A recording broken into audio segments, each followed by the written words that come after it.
finding the slope. 5.2 exercise question number 1, find the slope. Question is find the slope of each of the following line which passes through the points first है 2, -1, 4, 3. देखिए इसके फॉर्मूले है हमारे पास finding the slope. Slope is generally denoted by m y2 minus y1 divided by x2 minus x1.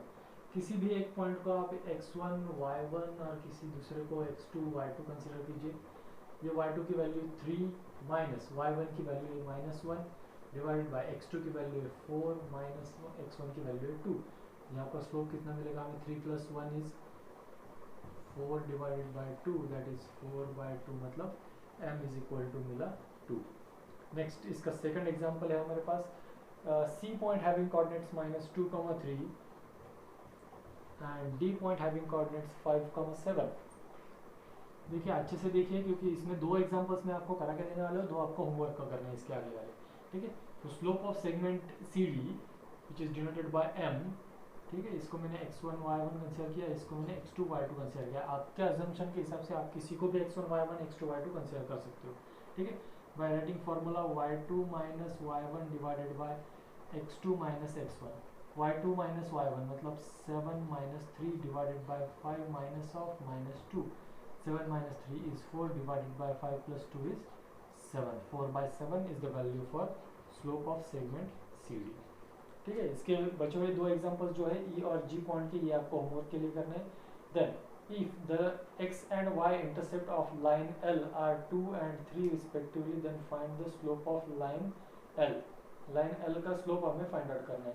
अब देखिए intercept of lines मतलब क्या होता है. क्वेश्चन नंबर 2 जो है हमारा, intercept means what. Suppose these are the coordinate axes जहाँ पर एक लाइन इंटरसेक्ट हो रही है, तो उस लाइन का point of intersection to the axis, फिर वो कौन सा एक्सिस होता है, एक्स एक्सिस होता है या वाई एक्सिस होता है. If the point of contact of that line with x-axis, so the point of contact of that line means the distance of point of contact of that line to the x-axis from origin is known as x-intercept. इसको हम क्या कहते हैं, x-intercept. और distance between the point of contact of line on y-axis from origin is called as y-intercept. ठीक है, सो intercept, ये intercept ये बहुत बढ़िया कंसेप्ट है क्योंकि बच्चों को इंटरसेप्ट ज़्यादातर ध्यान नहीं रहता, बच्चे इंटरसेक्ट बोलते हैं उसको. इंटरसेप्ट है ये. ठीक है, सितंबर का सेप्ट है ये. ठीक है, सो इंटरसेप्ट और इंटरसेक्ट इन दोनों में बहुत फर्क है. इंटरसेक्ट मतलब टचिंग, इंटरसेप्टिंग. इंटरसेप्ट मतलब ये इंटरसेप्ट इसमें फॉर्म किया गया है. ठीक है, तो हमें क्या कहा, पूछा गया है कि x इंटरसेप्ट और y इंटरसेप्ट हमें गिवन है. कितने, x intercept is 2 and y intercept is 3. As given x and y intercepts are 2 and 3 respectively. So क्या है point of intersection of line with x axis is, अगर ये x इंटरसेप्ट ये 2 है तो distance of any point from y axis is 2. So 2, 0 इसके point हो गए और 0, 3 इसके पॉइंट ऑफ ये कोऑर्डिनेट्स हो गए. ठीक है, क्योंकि x एक्सिस के साथ जो डिस्टेंस होता है किसी पॉइंट का वो होता है y कोऑर्डिनेट. ठीक है, और x एक्सिस वाला y कोऑर्डिनेट और y एक्सिस वाला x कोऑर्डिनेट. सो इस पॉइंट के कोऑर्डिनेट बन गए 2, 0, इस पॉइंट के कोऑर्डिनेट बन गए 0, 3. Therefore the coordinates of points on axis are 0, 2 and 2, 0 and 0, 3 respectively. Therefore अब ये दो पॉइंट हमें मिल गए तो 2 पॉइंट फॉर्म यूज करके हम स्लोप फाइंड आउट करेंगे. Therefore slope of line L is equal to y2 minus y1, that is 3 minus 0 and 0 minus 2, that is equal to -3/2. This is the slope of line L. ये होगा हमारा question number 2. Find the slope of line whose inclination is 30 degree. ये हमारा question number 3 है.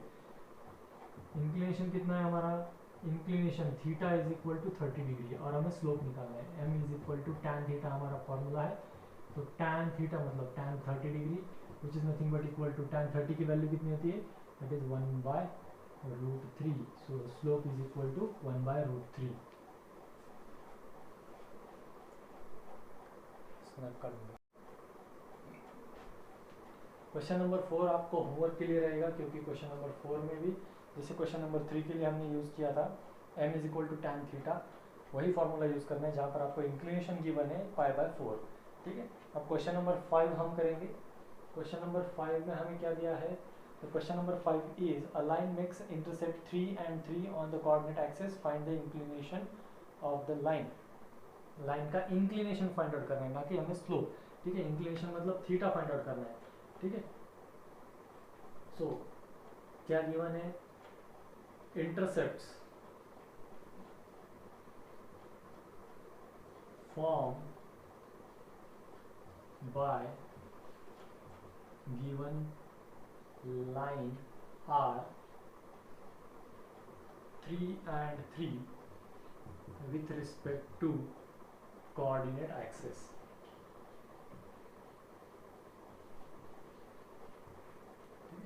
Therefore क्या बनेगा, आप देखिए आपको बताया अभी कि x एक्सिस को अगर ये 3,0 पे है तो y एक्सिस को 0,3 पे बनेगा। ठीक है, ये कोऑर्डिनेट्स कैसे मिले हमें, therefore हम क्या करेंगे, therefore द कोऑर्डिनेट्स। ठीक है, इसमें कोऑर्डिनेट्स भी फाइंड आउट करने की ज़रूरत नहीं है।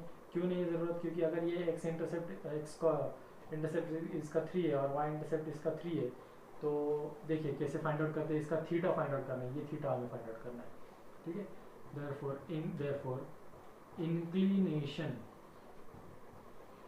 That is theta is equal to, theta मतलब क्या होता है, tan थीटा। ठीक है, थीटा ये जो होता है ये क्या होता है हमारा tan theta is equal to, हम इसका स्लोप बोलते हैं। तो स्लोप अगर पता चल जाएगा तो हम क्या करेंगे, इसका इजीली ये निकाल सकते हैं, थीटा निकाल सकते हैं। So tan theta is equal to y intercept upon x intercept, मतलब 3/3 कितना आएगा, ये वैल्यू 1 आ जाएगी। ठीक है, देखिए इसको अगर आपको ऐसा लगता है तो कैसे करेंगे, हम इंक्लिनेशन फाइंड आउट करना है इज इक्वल टू थीटा, इसलिए हम slope m is equal to वाला फॉर्मूला यूज करेंगे, क्योंकि अगर tan theta is equal to कुछ वैल्यू मिल गई तो इसको हम कंपेयर कर सकते हैं थीटा के किसी वैल्यू से। तो y2 माइनस y1 के लिए सेम हम यूज करेंगे, तो tan theta is equal to, अगर ये 0 ये x2 y2 है और ये x1 y1 है, तो y2 minus y1 3 minus 0 divided by 0 minus 3, ये हो गया हमारा 3 divided by -3 that is equal to -1। अब tan theta is equal to -1 कब आता है, ये tan theta is equal to value मिली हमें -1, that is nothing but what minus of 1, but ये हो गया tan ऑफ -45।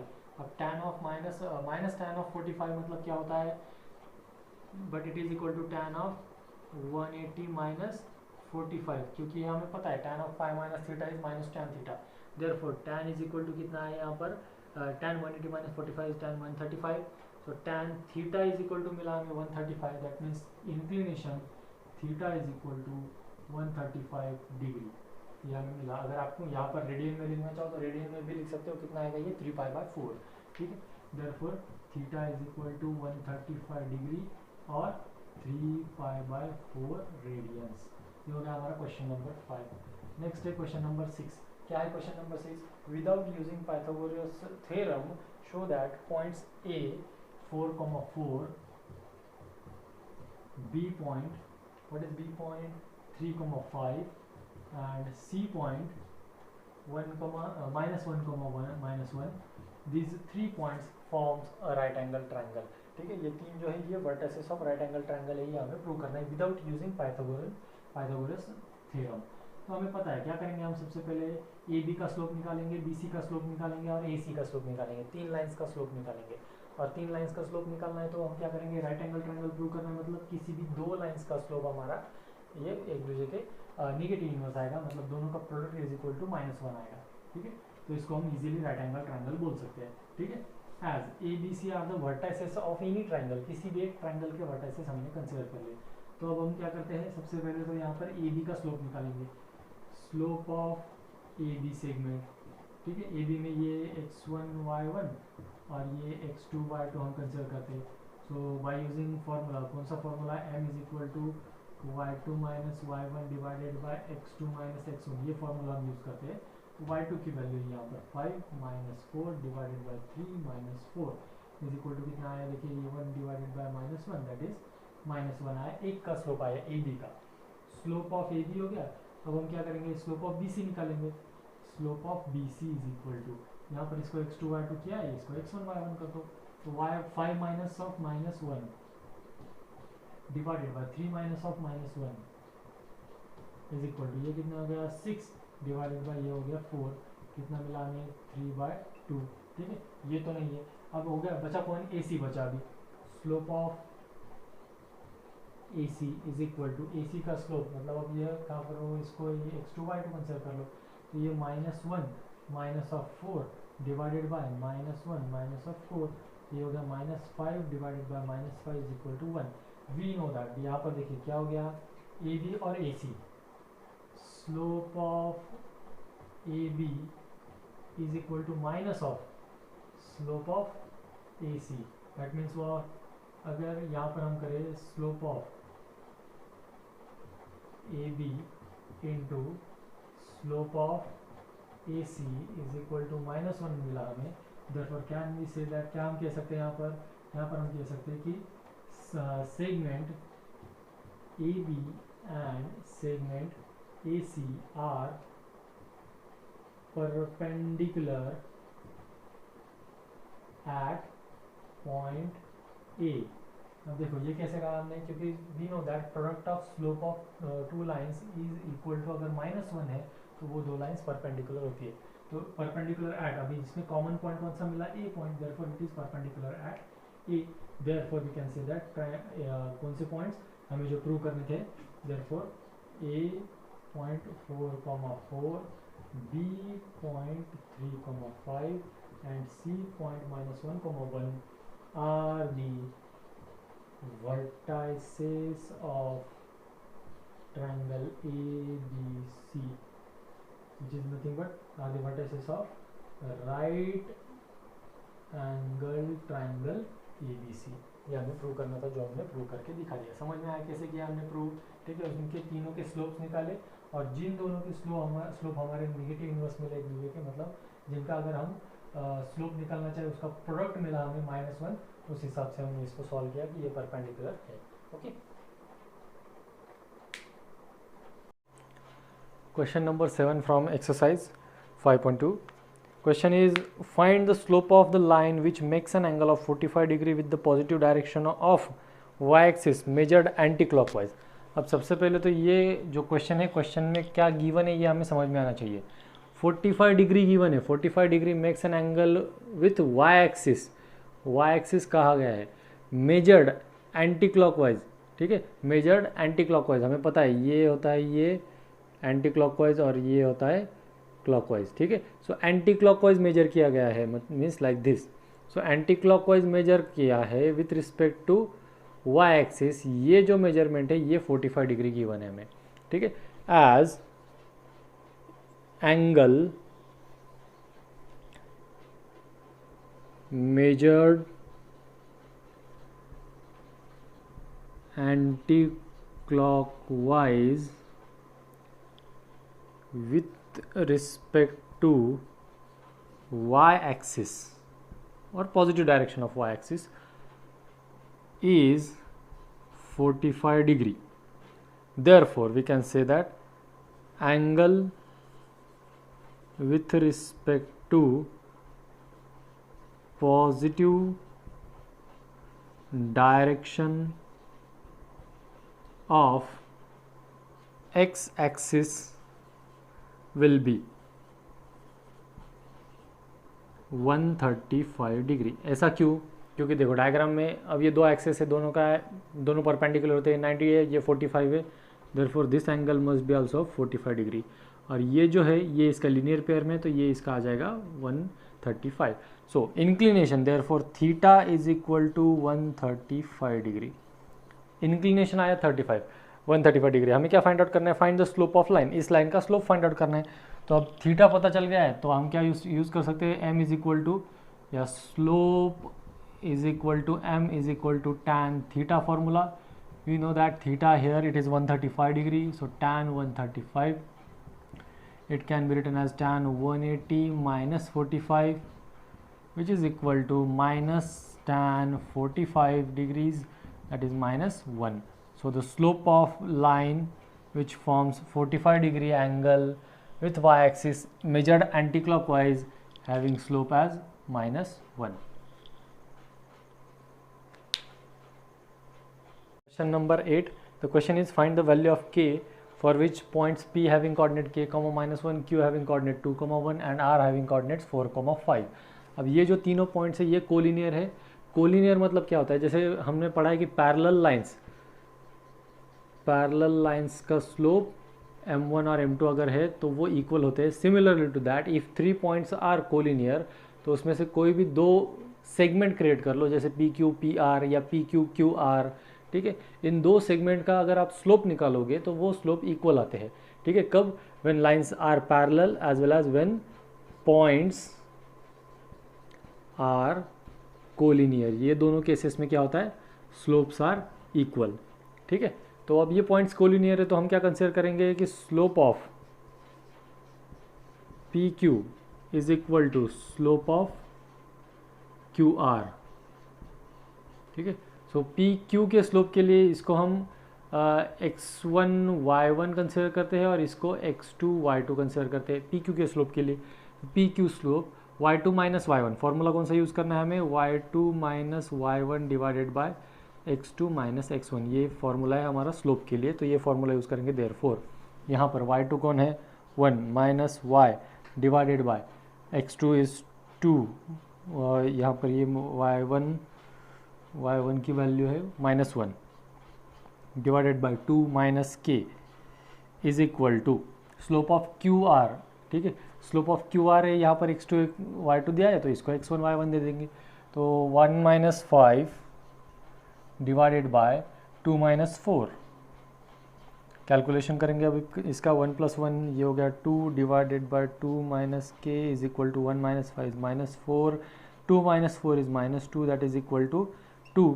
अब इसका बाकी कैलकुलेशन देखिए क्या हो जाता है, 2 is equal to 2 in bracket 2 minus k, तो 2 कैंसिल हो गया, therefore k is equal to 2. So k having value 2, k की वैल्यू कितनी मिले हमें, 2 मिले. नेक्स्ट क्वेश्चन है हमारा,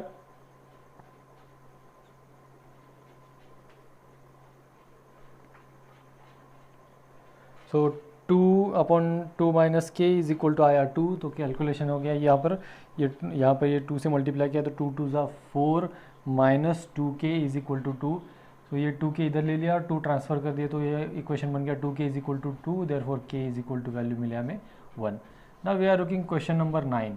हमारा क्वेश्चन नंबर 9 क्या है, जिसमें हमें गिवन है, यहाँ पर हमें फाइंड आउट करना है, find the acute angle between the x axis and the line. एक लाइन है जिसका x एक्सिस के साथ हमें एंगल फाइंड आउट करना है. ठीक है, कोई भी लाइन है जिसमें उस लाइन के कोऑर्डिनेट्स हमें पता है, a point having coordinates 3, -1 and b point having coordinates 4, -2. ठीक है, तो ये ऐसे कोऑर्डिनेट्स है. तो यहाँ पर कोई तो भी सपोज ये लाइन है, इस लाइन ने x एक्सिस के साथ जो एंगल फॉर्म किया है वो एंगल हमें फाइंड आउट करना है. अब जैसे कि हम देख पा रहे हैं, हमें पता है कि x एक्सिस के साथ करना है, मतलब x एक्सिस का स्लोप हमें पता होना चाहिए.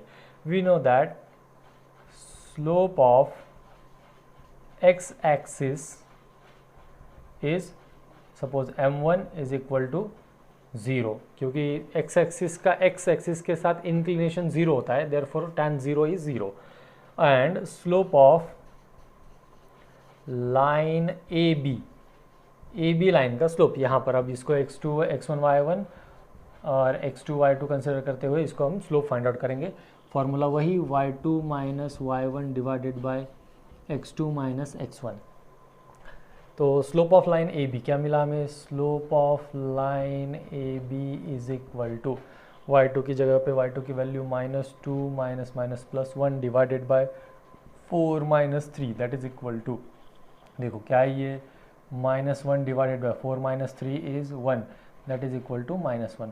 Slope of AB is -1. Slope of AB कितना है हमारा, -1, और slope of axis x axis कितना था, 0. तो यहाँ पर m1 इज इक्वल टू 0 है और m2 अगर हम इसका स्लोप कंसिडर करें लाइन AB का, दैट इज -1. तो हमारे पास एंगल फाइंड आउट करने के लिए formula tan theta is equal to mod of m1 minus m2 divided by 1 plus m1 into m2. So tan theta हमें फाइंड आउट करना है, m1 की वैल्यू है 0 माइनस m2 की वैल्यू है -1 डिवाइडेड बाय 1 प्लस 0 इंटू -1, ठीक है। तो चलिए यहाँ पर फाइंड आउट कर लेते हैं, ये 0 + 1 हो गया, ये divided by 1 + 0 is 1, that is equal to 1। tan theta is equal to value मिले हमें 1। If tan theta is equal to 1 है, we know that tan 45 is also equal to 1। tan 45 is equal to 1, therefore angle between these two lines और the angle form by line A B, क्या होता है answer? Angle form by line A B with x axis is 45 degree. ये आ गया आपका final answer question number 9 का।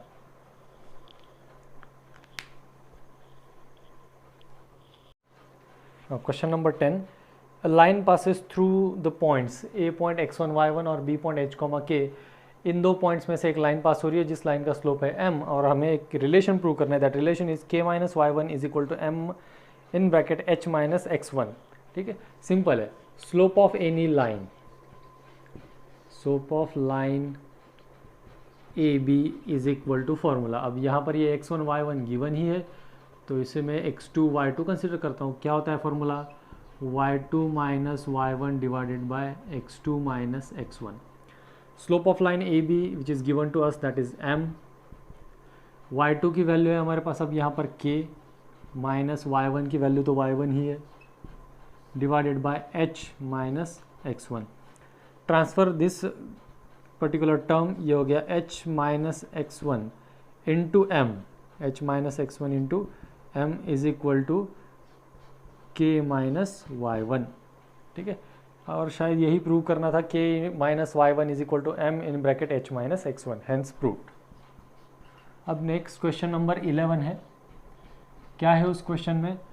इन that question number 11, if points a having coordinate h, 0, a point के coordinates है h, 0, b point के coordinates है 0, k and c point having coordinates a, b, c point having coordinates a, b, then these points a, b, c lie on same line, then show that a upon h plus b upon k is equal to 0. Points lie on same line, that means these three points are collinear, ये condition हमें given है, और proof क्या करना है? a upon h plus b upon k is equal to 1. This is what we have to prove, ठीक है। तो ये प्रूव करने के लिए सबसे पहले तो हमें दिया गया है ये जो तीनों पॉइंट्स है ये सेम लाइन पर है, that means what? Points a, b and c are collinear. अब मैंने जैसे कि आपको पहले बताया था कि पॉइंट्स अगर कोलिनियर है, if 3 points are collinear, then A B A C या ए बी बी सी, इसमें इनमें से कोई भी एक रिलेशन ले लो, वो रिलेशन इनका स्लोप्स कैसे होता है? ये दो सेगमेंट्स का इक्वल होता है। तो इसमें आप ए बी और बी सी ले सकते हो या ए बी और ए सी भी ले सकते हो आपके हिसाब से, ठीक है। हमें प्रूव क्या करना है? a upon h plus b upon k is equal to 1 prove करना है। चलिए देखते हैं अब ये क्या हो जाता है। हम क्या करेंगे? Slope of, as this are collinear, slope of line A B is equal to slope of line A C, ठीक है। तो A B is equal to A C करेंगे, तो A B is equal to A C अगर है तो यहाँ पर देखिए फिर क्या होगा? ए बी का स्लोप, यहाँ पर इसको x1 y1, इसको x2 y2 कंसिडर करते हैं, तो slope y2 minus y1 that means k minus 0 divided by x2 minus x1 0 minus h is equal to A C का स्लोप। अब ये x1 y1 तो यही, इसको अब x2 y2 कंसिडर करेंगे, y2 minus y1 is b minus 0 divided by a minus h, ठीक है। ये हमें रिलेशन मिला। अब हमें क्या करना है? देखिए यहाँ से क्रॉस मल्टीप्लाई कर लेते हैं, हमें मिला फिर ये k divided by minus h is equal to b divided by a minus h. Multiply कर लो, ये हो गया k into a minus h divided by minus h is equal to b। अब हमें क्या चाहिए? a अपॉन एच चाहिए, तो इसको यहाँ से जो k है ये k उधर ट्रांसफ़र कर देते हैं, a upon minus h divided by minus h is equal to b by k। देखिए रिलेशन मिल रहा है। यहाँ पर अब क्या करेंगे? हम स्प्लिटिंग द बेस, जो बेस है उसको सेपरेट करेंगे। ये बेस को अगर हम सेपरेट करने चाहे तो ये क्या हो जाता है? देखिए therefore a upon minus h divided by bracket में ये minus h is equal to b by k. हमें प्रूव क्या करना है, a upon h plus b by k. अगर ये माइनस वाली टर्म हम आर एच एस में लिख दे तो क्या हो जाएगा, ये देखिए ये माइनस है, इधर जाके ये प्लस हो जाएगा, मतलब a h plus b upon k is equal to ये minus h upon minus h बचा, कैंसिल हो गया, ये बचा 1, हेंस प्रूव्ड। ये हमने प्रूव कर दिया। ये हमारा एक्सरसाइज 5.3 खत्म हो गया, 5.2 खत्म हो गया।